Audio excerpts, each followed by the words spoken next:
Humanities South program at the University of Cape Town. She currently is a trainee visiting research fellow at the School of Earth and Environment at Leeds University.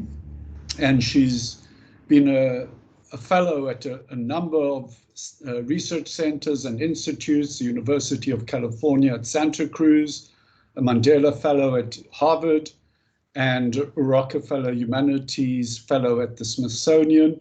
And her work, as you know from the book, examines, amongst other things, the relationship between knowledge and politics in an era of climate crisis, extinction risks, and generalized threats to habitability. So in addition to her research, she's also a convener and a founder of the Environmental Humanities South program, which offers a MPhil specializing in environmental humanities at UCT. In terms of recent books, there's this book, which I think you can see. Can you see it there? Okay. So this is her latest book, published in 2020 by Duke University Press, called Rock, Water, Life, Ecology and Humanities for Decolonizing South Africa. And Professor Green will be talking to the book, but perhaps also focusing on specific chapters in the book. And I have found the book extremely useful. We use it in my courses, and Matthew Wingfield, who is doing his PhD on Philippi horticultural area campaign, has also found that chapter on the PHA campaign extraordinarily interesting. Another book co-authored with David Green in 2013 is called Knowing the Day, Knowing the World, Engaging Amerindian Thought in Public Archaeology. In addition to that, there are numerous other publications, including a series called Contested Ecologies. And the first of the two series has already come out a while back, and another one is forthcoming, which is largely based on dissertation chapters by Environmental Humanities South graduates from 2017 to 2021.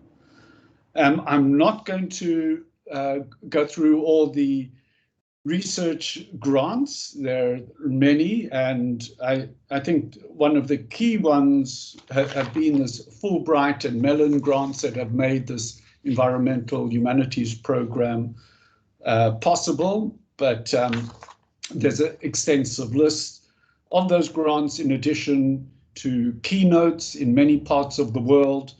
And another really interesting aspect is Lesley's engagement in the public domain. So I see many Daily Maverick and New Frame articles, and that is clearly a crucial role, particularly right now where we find ourselves with this climate crisis and the need to engage with publics, multiple publics, to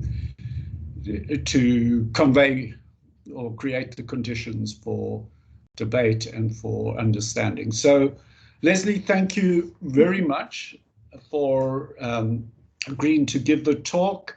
And we have quite a few of the cosmopolitan Karoo people in the room.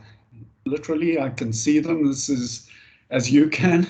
And of course, they will be very interested in all your work, but especially issues around fracking in the Karoo and so forth. So roughly 40 minutes for presentation, followed by a Q&A, but feel free if you need a bit of extra time, that's also absolutely fine. So welcome. Thank you so much, Steve. It's lovely to see you again, and lovely to be in dialogue with your colleagues and graduates at Stellenbosch. So thank you very much. Now, so this book came out with Wits Press and Duke Press in the course of 2020, and it's it's just great to be able to share one's book, right? You labor over a book for years and years and years, and then, you know, to have the chance to actually talk to people about what you've done is always a treat. But so where did that book start? I started writing this book in 2012, so almost a decade ago, after we finished Contested Ecologies.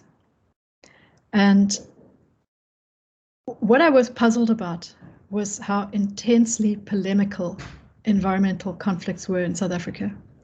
So I had done some work in fisheries. I was aware of the conflicts around baboon management.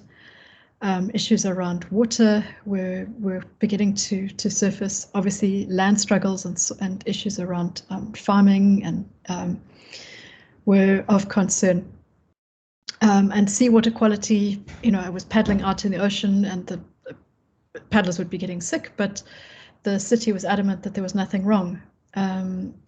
You know, and so there was a sense of befuddlement, in the sense that the knowledge the available knowledge frameworks, the available data sets seemed to be claiming to be so neutral, and yet on the ground there was this intense polemic around fisheries management, around baboons, water, you name it, soil, fracking, very, very intense polemics. And typically people, you know, the social situation that would accompany that, you know, and I'm thinking of especially the Karoo fracking, is, you know, the public debate would disintegrate into very, very clearly defined camps, pro and anti. And certain people would be speaking publicly, but they would be characterized as polemical figures, troublesome figures by the authorities and not worth listening to. In some cases, that assessment was perhaps correct. But the point is that the dialogue was breaking down, and one was up against this very strong bulwark of pure science that in many senses, I think, had hardened around the HIV/AIDS crisis, where Becky had tried to push sort of African knowledge systems, but in response there was this very strong pushback from science to say, no, you can't have any other knowledge other than pure objective science. And so somehow the environmental conflicts in South Africa in that, you know, at that time were really puzzling. I wasn't aware from the limited travels that I'd done in Brazil and in the US, I wasn't aware that it was such a pattern for, you know, it seemed to me that there was better capacity for debate and discussion, public discussion. But why was it that public discussion was just disintegrating into camps so quickly? So that was one puzzle. And the other puzzle was confronting a knowledge system that seemed to be producing brilliant research by all accounts, well cited, all its metrics were there, very highly regarded scholars producing very good work. And yet again, the paradox on the ground, the changes weren't happening. And, you know, even in a kayaking club where I'm out on the weekends paddling, you know, and there's dolphins and there's whales and this extraordinary life that is in Table Bay of all bays, is there paddling, you know, with us as we're paddling around, but we are aware that we're paddling above a sewage outfall, and we know we're getting sick, but there's this absolute outright denial from the city of any responsibility. And frankly, at times quite ludicrous claims, you know, that while the city is sending out 30 to 40 million litres of sewage a day from that outfall, when challenged, the relevant official's response was, it's all coming from the ground. Sorry if we're in here. It's all coming from groundwater, it's all surface runoff, and the example that was given was people wash their wheelie bins out with hose pipes, and that's why there's E. coli.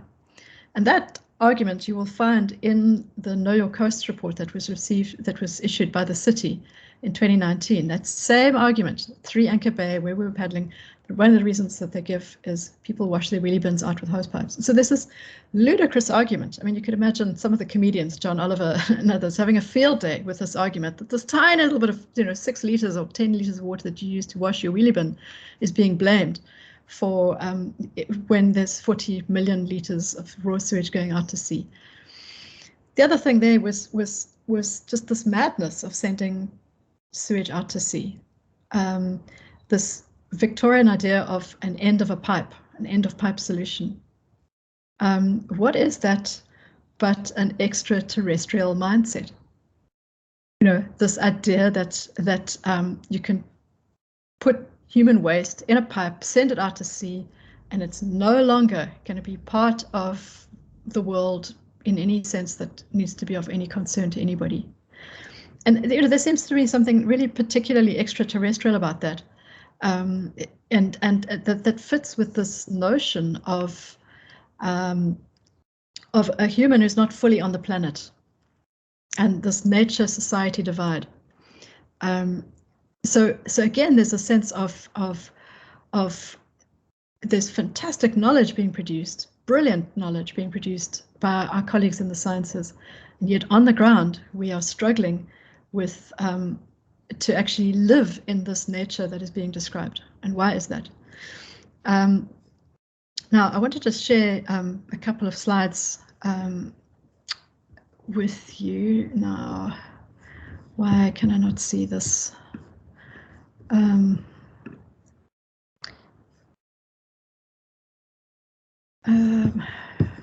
struggling here. Why is this? Sometimes Teams is really annoying. Am I sharing a screen at the moment? Yes, you were for a brief while. Oh. Now it seems to come off. Yeah. Okay. There we go. Strange. There we go. All right. So let me just, here we go. So that's the cover of the book. So now what's very interesting is that 2 years ago, the Swiss insurance giant, Ray, published their BES index, which is basically their biodiversity and ecology systems index of where in the world are there intact ecosystems. And the purpose of that study was to explain to people, or explain to investors, or suggest to investors, where are the safest places to invest? Because you obviously don't want to be investing in a country where there's an ecosystem collapse. And what was astonishing is that of the G20 countries, roughly comparable economies, South Africa scored the very, very worst in our share of intact ecosystems. This is a really astonishing thing. In South Africa, we take enormous pride in our environment. Cape Town is marketed as one of the top environmental destinations of the world, so is Kruger Park, you know, etc. And yet here we are at the top of the list as the very, very worst performing in terms of an assessment of intact biodiversity and ecological systems. In other words, the most at risk for ecological collapse of the G20 countries. Obviously, there's other countries that are not included here. And this is a very of concern. And again, there's a sense that the science and the actual social experience, the lived experience of environmental politics and environmental degradation is not matching up. So I started to write the book because I wanted to get a sense of what was going on, and hence the decision to work with 6 different studies, because I thought, well, if I write a book that's just on ocean water off Cape Town, people are not going to read it if that's not their field. If I write it just on baboons or fisheries, similarly. So I decided to identify, you know, 6 or 7 studies and really go quite deeply into that and see what I could learn from these comparative studies. So now, one of the other things that I was doing a lot of at the time was cycling. If you're ever cycled down the South Peninsula, you would probably recognize that road that's near Kommetjie, facing towards Scarborough, that little road that goes down to Crayfish Factory Beach, which itself, although this image makes it look absolutely pristine, that road was built by the apartheid state to take the rubbish from Ocean View and dump it there. So one of the biggest problems of that particular pristine, gorgeous beach is that underneath, very narrowly under its sand dunes at Crayfish Factory, is the debris from the 1980s and 1990s from Ocean View that was just dumped literally on the beach and covered with sand dunes. So again, the sense of extraordinary contradiction. Cycling taught me a whole lot, and there's something quite, I mean, I absolutely love cycling. It's when I feel most fully alive. But there's something quite wonderful about cycling, and that is that you are cycling every inch. You're looking, you're slowly. It's often quiet, especially out on those roads in the early morning. And the fact that you're going on your bicycle physically, there's no distinction between you and the environment. There's something really wonderful about feeling part of the world, feeling part of the earth, when you can ride like that. And the thing is that again, I'd be riding on those roads around the South Peninsula and seeing an extraordinary array of contradictions, from the extremely wealthy Misty Cliffs and Scarborough housing, and some of the housing at Rocklands, at Simonstown, through to shack settlements at Red Hill, Masipumelele, the ongoing struggles at Ocean View. And amid all of this, the baboons, of which there were a whole number of troops, and the baboons were clearly relating to different societies quite differently. They were a particular problem in Scarborough, when where pre-COVID the wealthy would leave their homes in the early morning to go to school and go to work, empty houses in the day, and come, not many people in the street, and the baboons were a problem, particularly on trash day. Whereas in a place like Ocean View, you've got a lot of people in the street, and so if there's a baboon that's coming by, people would chase it away. So it was less of a problem. And in addition, the trash profile was different. So in an area like Scarborough, where you've got a whole lot of waste food in the trash, it's much more attractive to baboons. And in turn, that was affecting things like the baboons getting diabetes, or getting diseases, lifestyle diseases associated with the trash that they were going through. So bit by bit, as I'm sitting with these problems, of these paradoxes of that I'm cycling through or paddling around, the question was what would it take to think this situation in a way that these paradoxes, contradictions, start to make sense? Because it was almost as if you were supposed to see some things, but you're supposed to overlook other things. And the wonderful thing about cycling is you're not just going from destination to destination, you're going through that landscape. The journey is your destination, to use the cliche. There's just a couple of other images there that point to contradictions. On the left, army gets stuck into pearly poachers. You can see the Cape Times date there is November 2014. And that too just seemed to be astonishing, because obviously the pearl and moon poachers, abalone poachers, is what's at issue. And the army had been called in to protect a snail. How is this? I understand there's a poaching situation, but the politics, having worked with fishers for the previous couple of years, the politics of that were extraordinary, because your fishers, who had struggled to get rights recognized and had been through the Equality Court, and struggling against the Marine Living Resources Act, suddenly found themselves confronted by an army that was protecting a species and over its citizens, against its own citizens. And there's this ongoing battle. Now, I'd be the first to say we've got to prevent extinctions. That goes without saying. But when fishers are being set up as the sole problem for poaching, there's a conceptual problem, because one of the key problems with the Cape waters is at the bottom left, what you're seeing in that funny image of flows around the silhouette of the Cape Peninsula is algal blooms. And algal blooms and red tides are a slowly increasing phenomenon in our waters. They are strongly associated with sewage, and the extinction risks were clearly not solely attributable to the pearl and moon poachers. At the same time, our colleagues in environmental sciences were talking about the fact that the crayfish themselves had moved down from the west coast, and it had an adult migration over a long period of time across False Bay,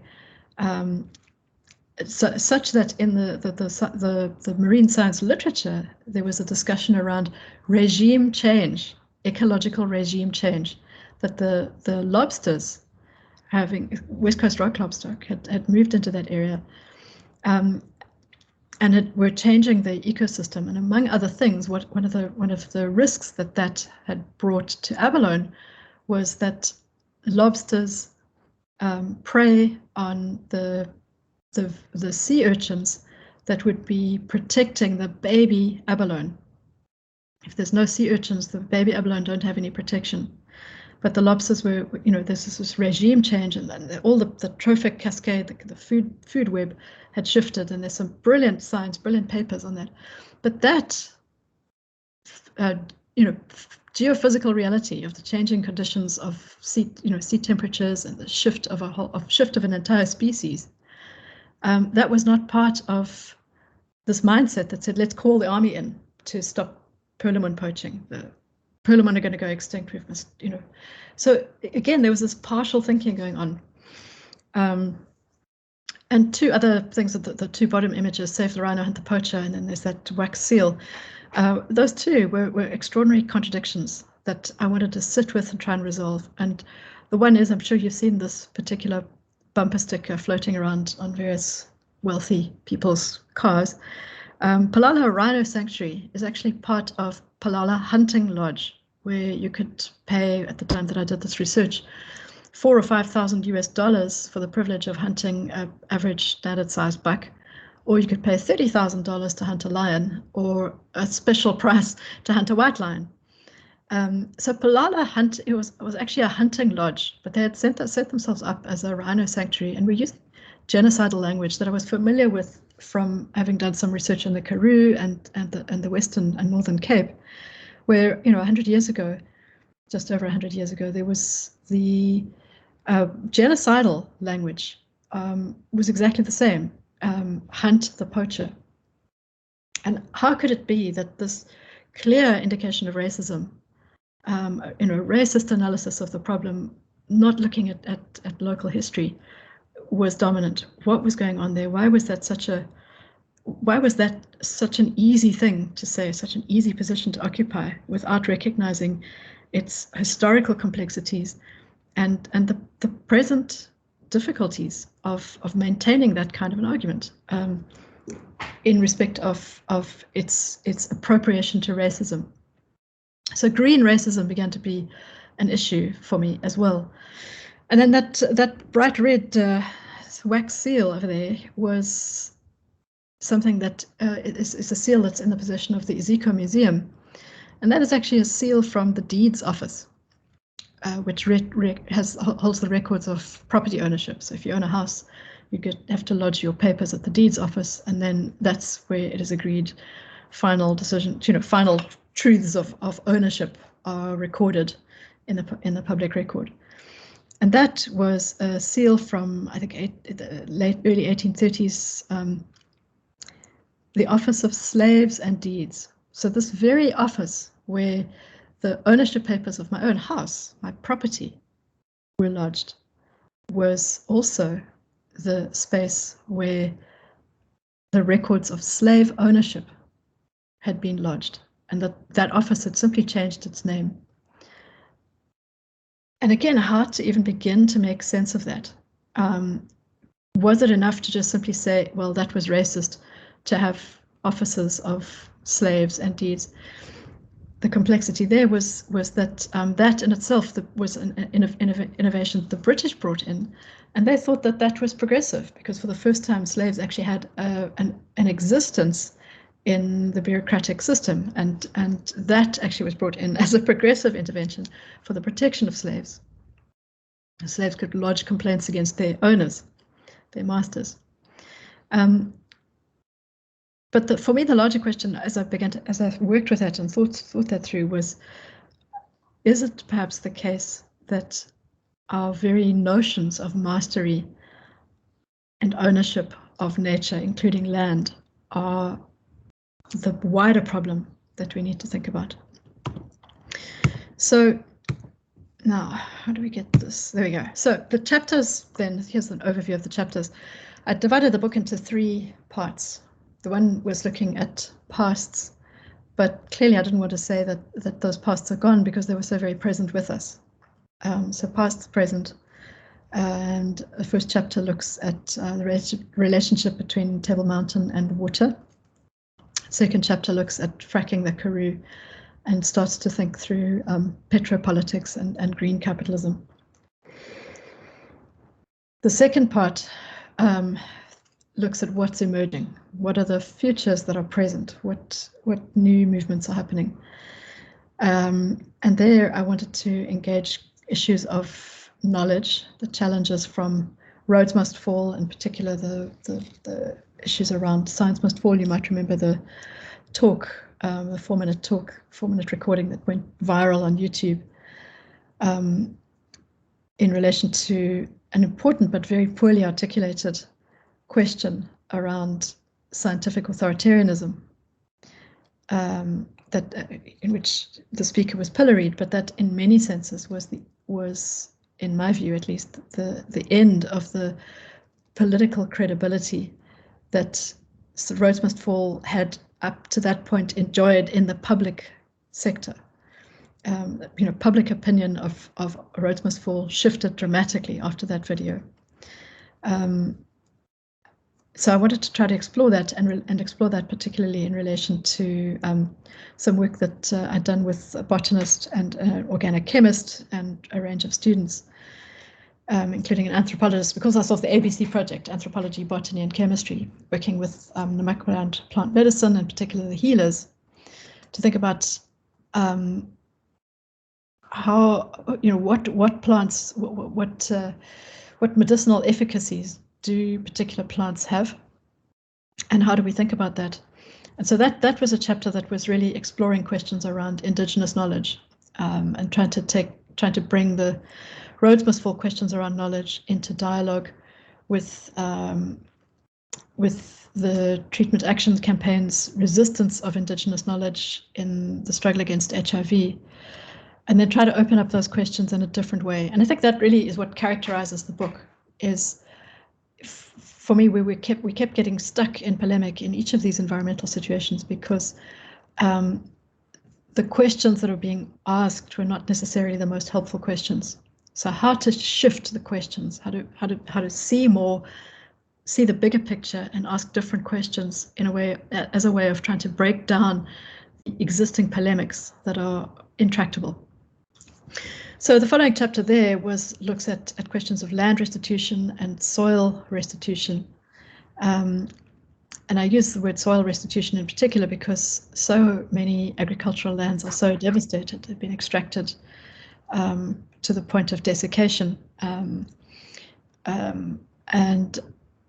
that politically, it seemed to me that one of the most important things was to address soil. And so that chapter goes back to Karl Marx, for whom the forgotten piece of his work in the 3 volumes of Capital is that he keeps coming back to soil and saying that the closure of the commons, the forcing of people from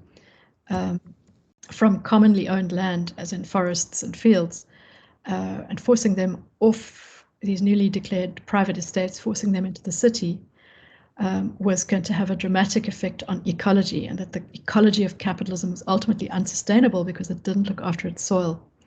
And therefore capitalism would require ever greater investment into ecological processes to artificially stimulate them. And it's of interest to note that the brutality in Europe in the 1790s, early 1800s around soil was astonishing. You might remember the Napoleonic Wars. You might not be aware that in order to try and fertilize fields, one of the things that was done was there was an industry of going to find soldiers' bones in the fields of battle, dig them out, grind them up, and put them on soil. So literally human bones being used as fertilizer on soil. So desperate were they. And Karl Marx looked with distress to Peru, to the ways in which a new Chinese effective slave trade had taken root, with Chinese indentured laborers working under slave conditions to dig out bird guano as fertilizer for fields around the world that were being depleted by the newly emerging industrial agriculture. So thinking around soil there becomes a key issue, and I think that chapter really taught me, researching that chapter taught me that one of the most important things that we could work in the social sciences is to start to look at a social science of soil. You know, how does society practically sediment? What aggregates? What metabolic processes? What flows happen? And to understand those as social processes as much as natural processes. Start to get away from this social ecological systems divide. And then the third chapter, the third part is I called Futures Imperfect, working with baboons. How do you protect baboons? When at the same time there's a national law passed by the ANC against having anybody called a baboon, for obvious reasons, because it has become such a huge insult. And so you know, this extraordinary paradox.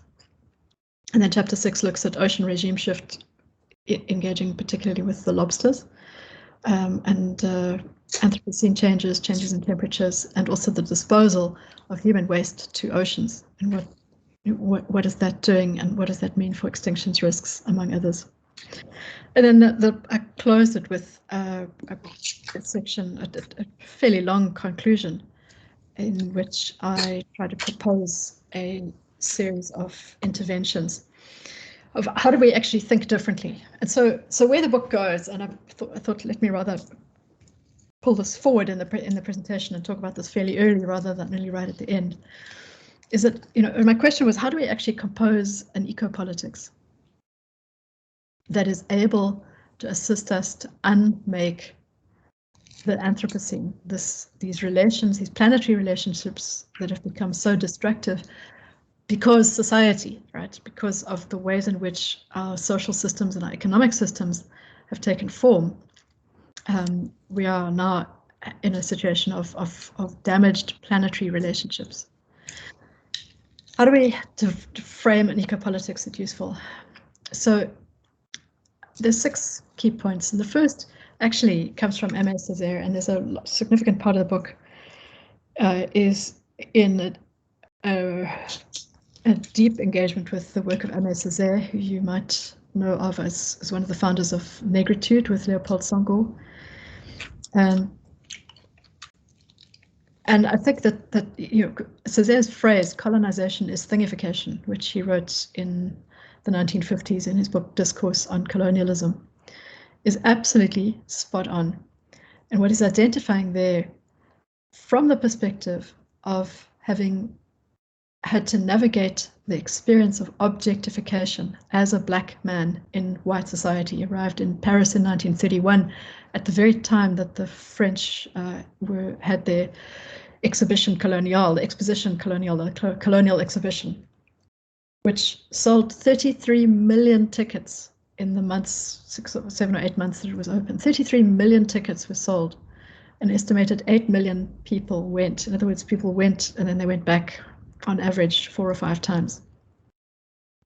And for Césaire and Senghor, who were both studying in Paris at the time, how do you even begin to respond to racism on that scale, where it's so-called positive racism? And I don't know if you can see me, but my fingers are waving inverted commas in the air. So-called positive racism, a so-called welcoming of brothers from the colonies into Paris to try and set French imperialism on a more positive footing in the name of liberty, equality, fraternity. The French Imperial project was rolling on. And for Césaire and Senghor, the work of trying to unmake an entire knowledge system that was so rooted in the zeitgeist of Paris at that time was nothing less than trying to turn an entire consciousness of an era around. So the consciousness of the era was the colonial consciousness of white supremacy. And one of the most searing lines from his epic poem, Notebook of a Return to My Native Land, which he wrote in the late 1930s, just as he went back to Martinique. And by the way, I understand that he was on the same boat as Claude Lévi-Strauss, who was also fleeing Europe at that time, in advance of the Nazi arrival. But Césaire in Notebook of Return to My Native Land, he has this line that really struck me as an anthropologist: "A screaming man is not a dancing bear." And what an incredible line. Spoken to the ethnographers, spoken to the scientists, spoken to the bureaucrats who had brought people from around the world, from the French colonies, and had them in the colonial exhibition as exhibits to show their wonderful arts and their wonderful culture, in the celebration of French imperialism that was going to make all men equal. I use the word men advisedly. And Césaire and Songo needed to turn that zeitgeist on its head. But for me, what's so interesting about engaging with Césaire right now is that he is resisting objectification as an entire knowledge system. That his experience of unmaking objectification, of reduction of the world to single things without relation, is at the core of a intellectual response to both racism, but also to scientism, which in the Colonial Knowledge Project had reduced whole landscapes to abstract space with objects that were extractable within them, whether they be trees or beetles or soils. You know, the modernist mindset as articulated in the Colonial Project was objects set in abstract space, extractable. So perfect knowledge system for capitalism, for extraction. So Césaire's work, I think, is a very, very powerful resource for refusing the logics of turning the world into a collection of things. And so his work, and then the work of those that came after him, like Eduardo Glissant, who was one of his students in the Caribbean, had written that extraordinary book, Being as Relation. Sorry, that was the title of a chapter. I've gone blank on the actual title, but Glissant is trying to recover relationality. What are the relationships in the world? You know, I had the privilege yesterday of talking with the author of a wonderful new book, and we were talking about the need for recreating a black environmentalism, and you know, and he was Sicelo Mbata is his name. He's just put out this book, The Black Lion, with Bridget Pitt as co-author. We were talking about the need to actually really have a very strong movement of reclaiming black environmentalism that is barely even seen in the environmental sciences in South Africa, which are so anxiously avoiding being political that they don't want to make alliances with people that are struggling against mining. So, for example, in the Khulubeni struggles in the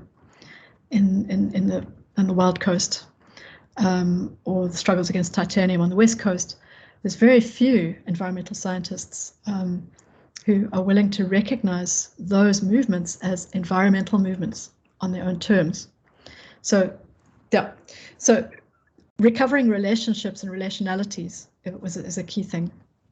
Secondly, social ecological systems needs an overhaul. The very term social ecological systems keeps those two things separate. And so we start to look for a social system and an ecological system. And I'm thinking now with reference to the 30-year review paper that was published 2 years ago on false-based science. It was a 30-year review of all the science and all the social science that's been done. And the paper, once again, divides the world into social and ecological, and becomes really difficult to try to see the kinds of connections that need to be made. Also, the problem is that the idea of looking for a social system is very often anathema to a social scientist for whom the social world is not mechanistic and can't be described as a system. So, thirdly, Homo economicus is the figure of the human that's dominant within contemporary neoliberal logics. And what about if we started to think of ourselves not just as humans involved in economics, as if the world runs on dollar systems, or dollar flows, but if we started to look at our absolute dependence on the earth, the fact that the water that runs through my body comes from the earth, goes back to the earth, and so on. My body is in a constant state of flux with the earth, as is all of us. What does that mean to rethink that? Rethinking scientific authority. I've already spoken about engaging with Black environmental struggles, and then the last one that I found emerging from all these chapters was to start to shift towards a different articulation of social sciences. And what interested me a lot was the very innovative work that's happening in biogeosciences, for example, where you're looking at the relationships between biology and geology in history. So, for example, beach sand isn't pure geology. It's not a thing necessarily. It doesn't come from things, from rock, but it comes from living creatures whose shells are now beach sand. So what we see as geological was in fact biological. Understanding that process, Beth Pavanelli talks about the need to not divide the world between life and non-life, and her book Geontologies is a key intervention there. And for me, I think the biogeosocial sciences are fascinating and important new approach, transdisciplinary approach,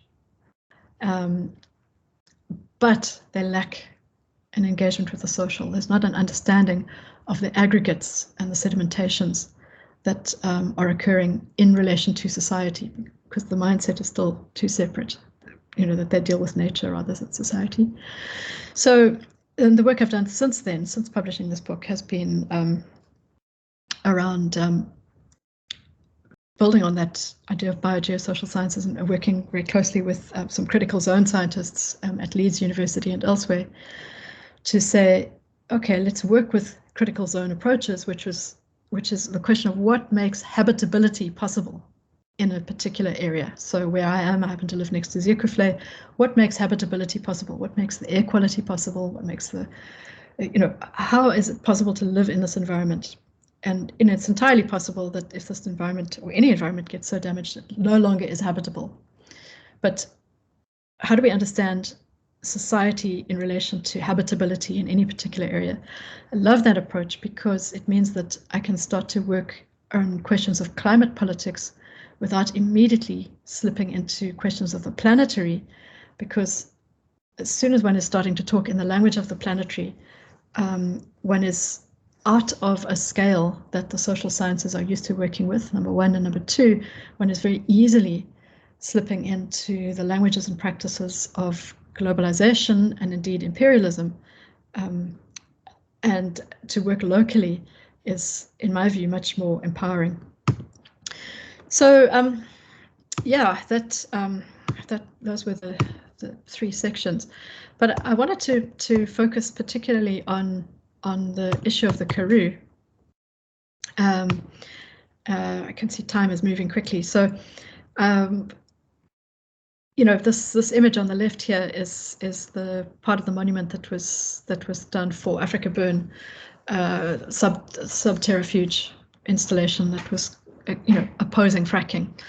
I love this image. I love the way that it goes up into the sky. It was an extraordinary installation.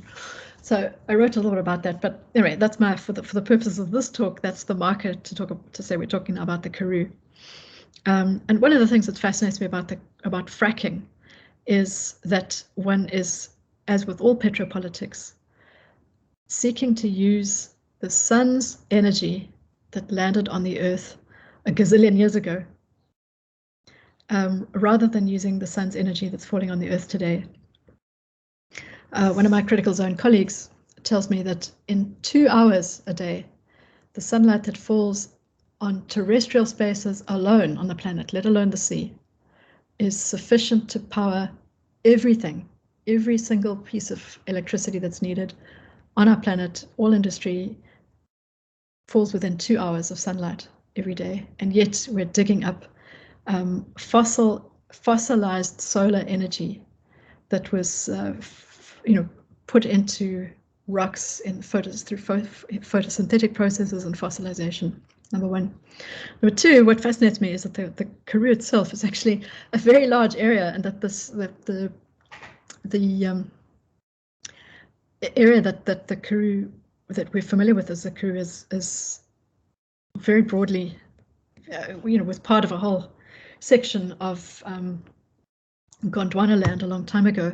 And even in Southern Africa, what the Karoo basins are actually quite a lot more widespread than just the South African Karoo. And there's something very, very interesting and important about those basins in relation to processes of desiccation and the relationship between desiccation and petropolitics, the desire to pull out whether it's peatlands or coal or fracking. That Karoo basin has got is in trouble across a wide range of countries. And just a couple of key thoughts from the Karoo chapter.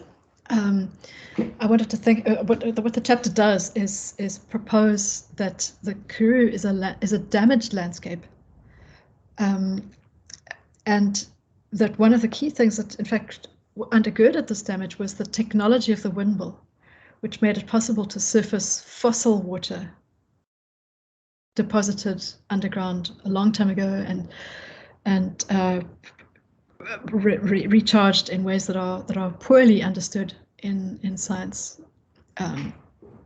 Farmers, as you probably know, will tell you if it rains there, then over here the water level will rise. The aquifers are not well understood, and yet those aquifers are responsible for the possibility that the Karoo became a farmable, habitable landscape, whereas previously the San were unable to live in the Karoo because of its the waterholes that were very much secret knowledge or not known widely. And if you didn't know where those waterholes were, you wouldn't be able to survive. But the windmill came and changed that landscape, much as it did in the American West. And a very similar process of hydropolitics ensued, of extraction of fossil water through the technology of the windmill, which results in making settler colonialism possible. And that globally, that technology has been part of the Anthropocene as transforming desiccated landscapes. And yet, we are fast running out of fossil water. So in a landscape like Afghanistan, one of the reasons that the Americans have left is that the fossil water resources are just about depleted. And they've been used for puppy, for the heroin industry. So what happens, our fossil water stocks globally have been used without much thought to their own age and their own sustainability. So there's some very interesting inherited issues around hydropolitics, which are going to continue to be of significant concern going forward, because what happens socially to any landscape when you run out of water, there's the likelihood of extreme social disruption and civil conflict. What does it mean to work with the Karoo? What does it mean to think around fracking in a Karoo landscape if those fracking wells are going to go through the aquifer? So one of my points towards the bottom of that lot is sitting in a parliamentary portfolio committee, around fracking, and hearing the parliamentarians discussing how to protect the Karoo was an education like I've never had. Because first of all, the parliamentarians were being advised by the Department of Minerals and Energy, and that department was wanting to push fracking. So their recommendation was a little bit like the fox guarding the hen house. So they were guiding the discussion. And one of their proposals was that we in South Africa use the American Petroleum Association's guidelines for fracking, which meant the thickness of cement in a fracking well. Now, for a start, a lot of the American fracking wells have failed.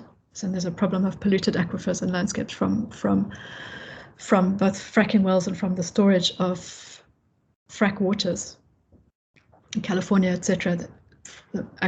Several of the aquifers are highly polluted from the deposition of unusable frack waters.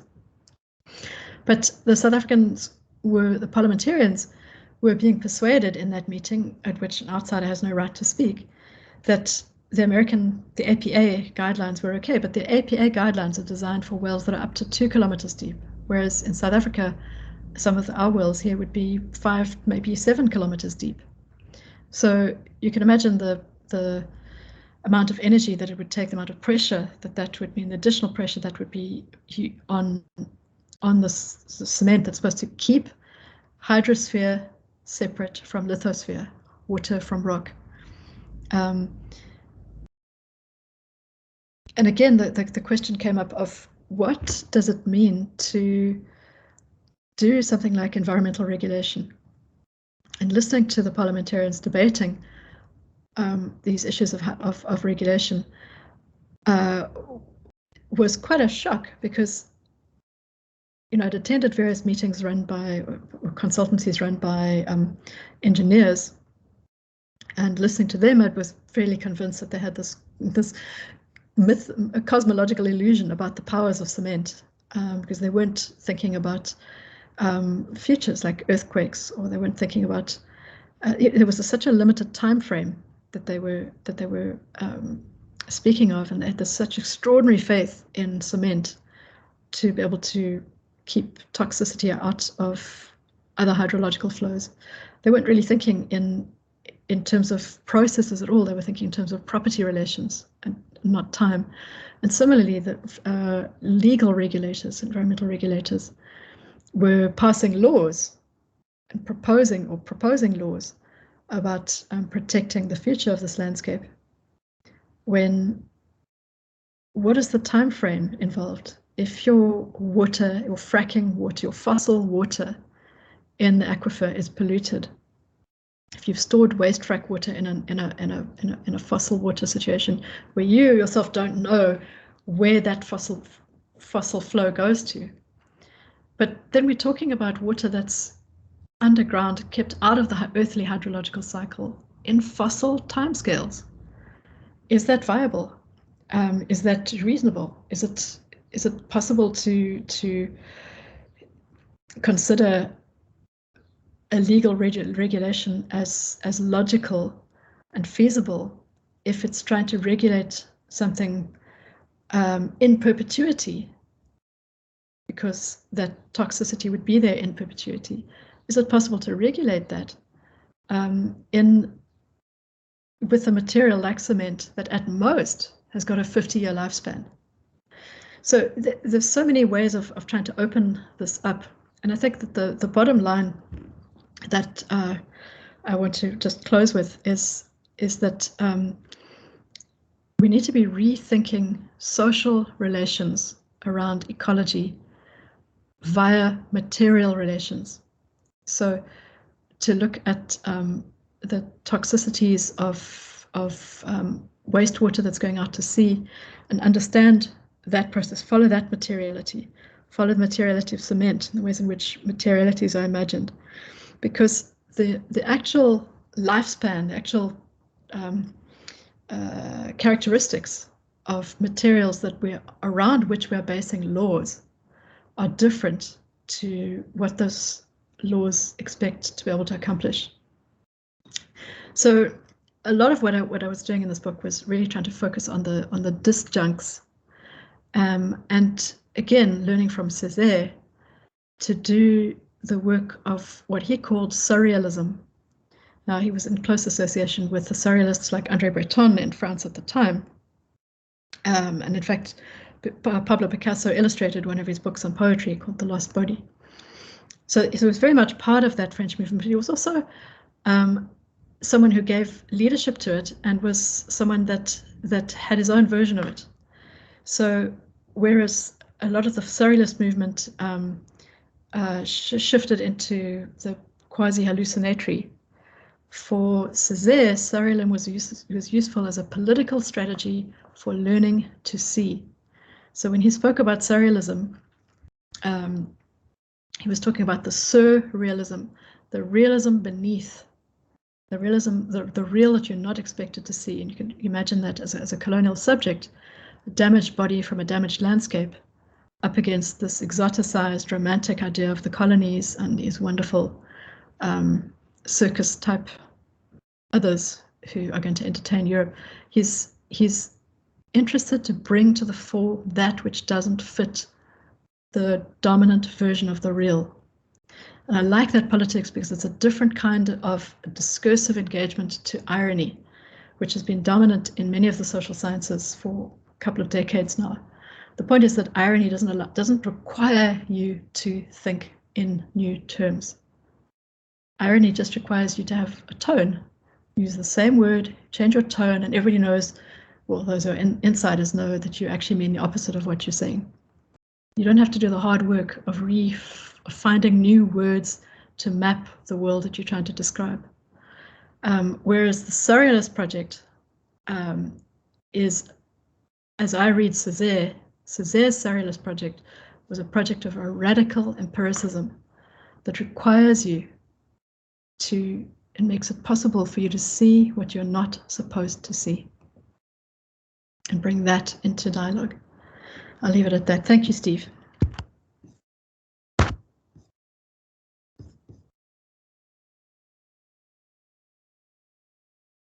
Oh, can't hear you, Steve. You're muted. Okay.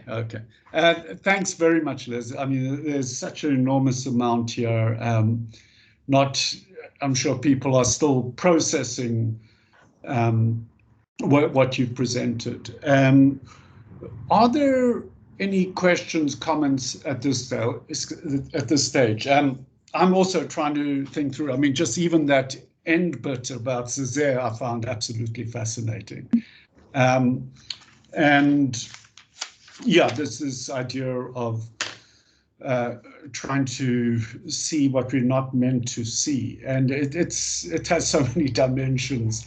You know, one of course would be this very difficult way of seeing climate change. Yeah. You know, one can walk in many parts of the world where climate change is very hard to represent and to convey at a kind of political, ethical level because of its abstractness, its scale, and so forth. So I also very much liked what you were talking about in relation to scale. Earlier on, you questioned the planetary, and you know, precisely because of the problems of relating to it given its scale. So they're just so you mentioned you preferred, well, you're currently working with this. I think Latour also is engaged with this idea of critical zones and thinking about spaces to live in, and which just brings it into a scale that's more, that we can apprehend more easily. Are there any comments or questions at this point?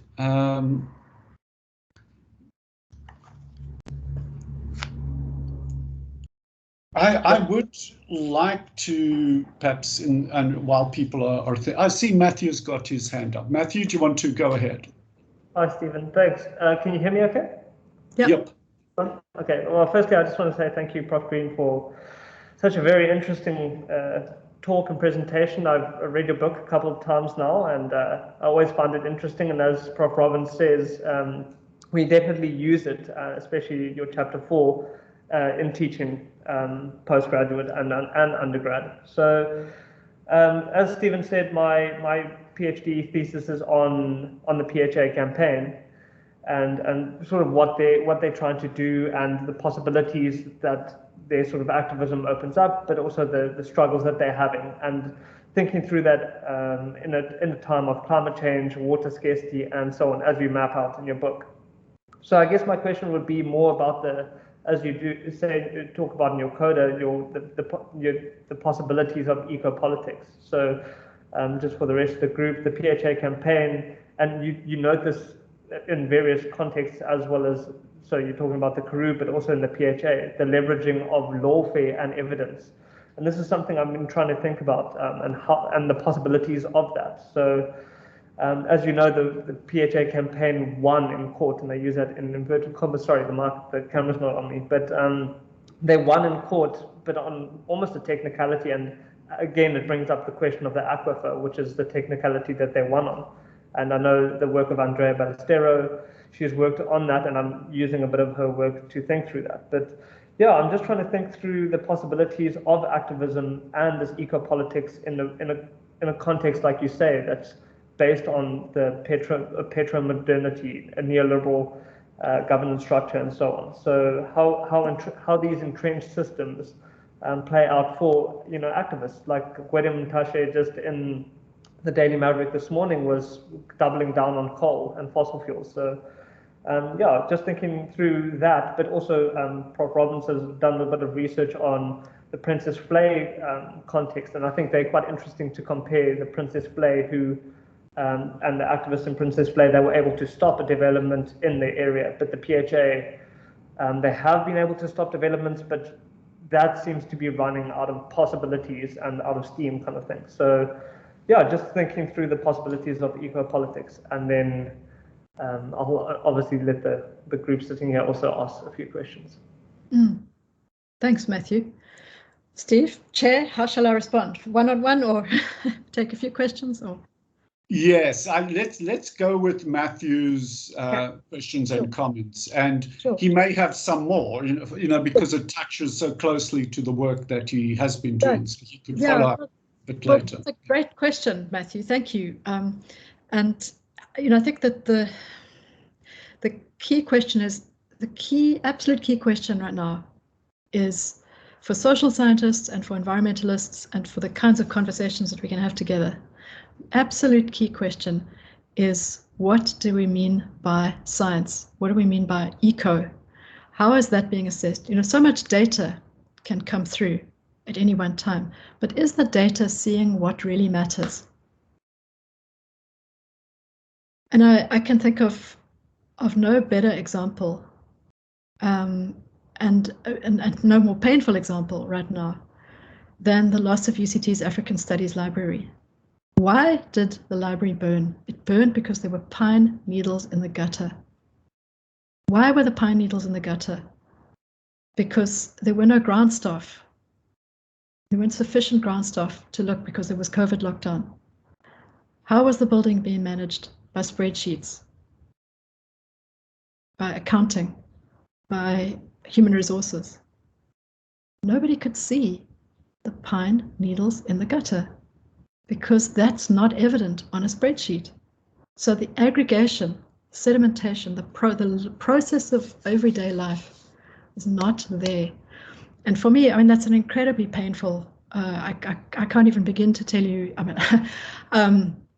I feel quite emotional even now talking at the loss of our African Studies Library and what that's meant for not only now, but for future generations. And I think this is where the work of Bruno Latour is so important in his book, An Inquiry into Modes of Existence. He's asking precisely the question of, what do different approaches to knowledge bring into view? And an accounting mode of knowledge is not going to bring you the whole world. It's going to bring you an accounting knowledge.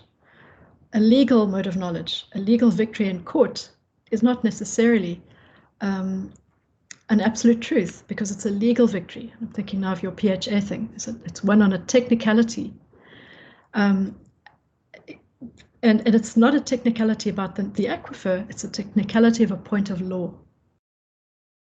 So the mode of knowledge that is in play in the era of neoliberalism is the mode of knowledge of capitalism, which is primarily concerned with not being sued or with legal victories and legal veracity, and it's primarily concerned with accounting, financial currency.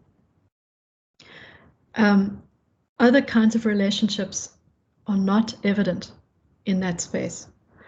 We are sitting in Cape Town, where our open water bodies, from the oceans to the lakes to the rivers to the aquifer, are highly polluted, more polluted than they've ever been in the history of Cape Town. And the key issue that was brought to the fore both by Stellenbosch University's Bureau for Economic Research and by the South African Institute for Civil Engineers, both separately in the space of a month, issued reports that said the problem is that these wastewater treatment plants are being run by accountants and lawyers. So they came at it from completely different viewpoints, economic research and engineering research. But they said these plants are being run by accountants and lawyers. In other words, these are people that are looking at the world in a particular way, and they're not seeing the on-the-ground relations. Those plants need to be being run by engineers and environmentalists in conversation. Not to mention a couple of social scientists who can talk to the fact that if you put thousands and thousands of households on a drip water feed at 6 liters per hour, and there's 10 people living in one house and they're sharing one toilet, what is their survival strategy going to be? They're going to take poo and put it down the nearest stormwater drain, because how else are you going to get rid of it? You can't afford to flush your toilet several times a day if you've got a drip feed of 6 liters per hour. So, the city itself keeps blaming, these bad people that put their turf their contents of toilets down into stormwater drains, but they're not seeing that they're setting up the conditions that make that possible. So there's an absolute disconnect in our knowledge systems right now, the bureaucratic and legal knowledge systems. And there's a book that I found incredibly helpful, Bernard Stiegler's The Neg Anthropocene. He's writing about what kind of knowledge will unmake the Anthropocene with its damaged relationships. And clearly the same knowledge that created a problem is not going to be the knowledge that's going to solve it. And in this book, Bernard Stiegler writes about the entropy, calls it the Anthropocene. And he talks about our knowledge systems. He said the knowledge systems of capitalism, of late capitalism, are knowledge systems of accounting, primarily calculation, which mean that what is not counted, which is often what counts, is not part of the knowledge governance, not part of our governance systems. And I think that that insight has been profound because, and this comes back to your question, what kind of ecopolitics is possible? For me, it starts with an ecopolitics around knowledge structures. What kinds of knowledge do we bring to bear? At the moment, what we have is a highly stratified and compartmentalized approach to knowledge that leads to bureaucratic inertia, the inability to act. And this comes back also to the power of utility companies to hold countries and municipalities over a barrel. We are too big for you to get rid of us, not too big to fail, but too big for you to get rid of us. And so, I think, and again, I find the work of Césaire very, very compelling because, can you imagine being in a city where in 1 year people are coming from all over the world and 33 million tickets are sold to go to a colonial exhibition that is absolutely everything you don't believe in. And we are in a very similar kind of situation, except the problem is less about race than it was then. It's not about race, it's less about race. But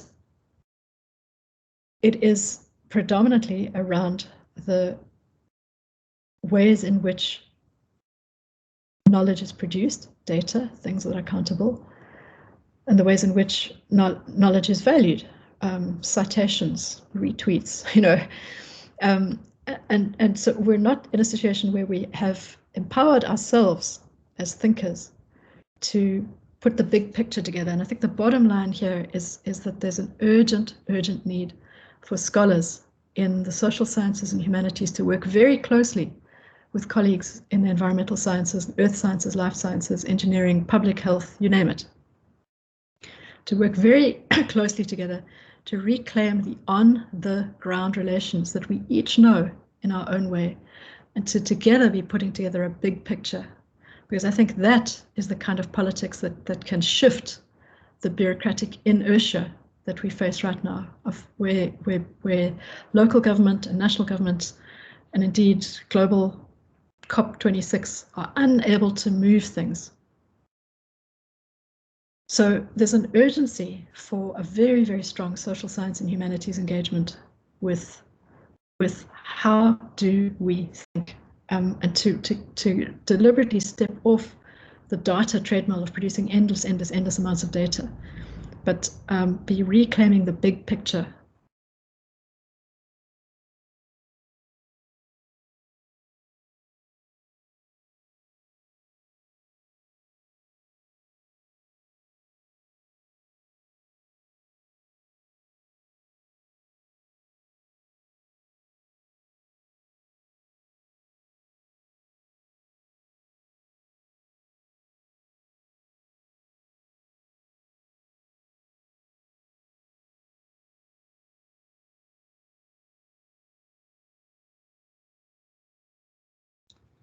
You've given us an enormous amount to think about on so many levels.